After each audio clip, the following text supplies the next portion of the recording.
தாய் தமிழ் உறவுகளுக்கு வணக்கம். தேசிய கட்சியாக மாற்றுகின்றார். தேசிய கட்சியாக மாற்றுகின்றார் என்ற தலைப்பில் இந்த காணொளியை நாம் காண்கின்றோம். தமிழக வெற்றி கழகத்தை 2 ஆண்டுகளுக்கு முன்பு ஆரம்பித்தார் நடிகர் விஜய்.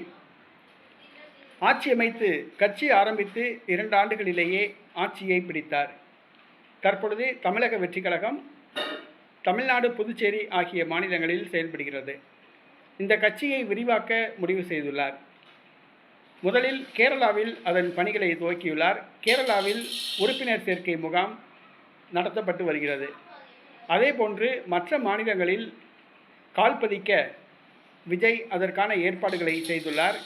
விஜய் மக்கள் இயக்கம் என்ற பெயரில் முதலில் அந்த மாநிலத்தில் உள்ள மக்களுக்கு நற்பணிகள் செய்ய கட்டளையிட்டுள்ளார். அதன் பின்பு தமிழக வெற்றி கழகத்தை அதன் கிளைகளை அங்கே கட்டமைக்க முடிவு செய்துள்ளார்.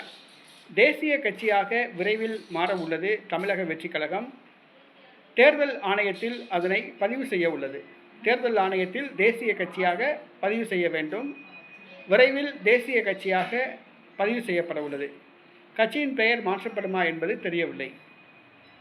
முதலில் அண்ணா திராவிட முன்னேற்ற கழகம் என்ற ஒரு கட்சியை எம்ஜிஆர் ஆரம்பித்தார். அகில இந்திய அளவில் அந்த கட்சியின் கிளைகளை அமைத்த போது அனைத்திந்திய அண்ணா திராவிட முன்னேற்ற கழகம் என்று கட்சியின் பெயரை மாற்றினார். தற்பொழுது தமிழக வெற்றி கழகம் என்ற பெயரில் கட்சி உள்ளது. அப்போ தமிழ்நாட்டில் மட்டும்தான் அந்த கட்சி அப்படின்னு பலருக்கு என்ன தோன்றும்.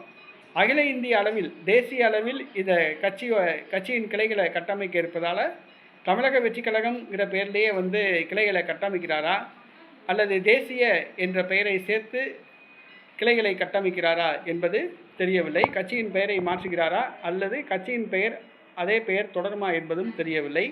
தற்பொழுது தமிழக வெற்றி கழகம் தேசிய கட்சியாக மாற உள்ளது.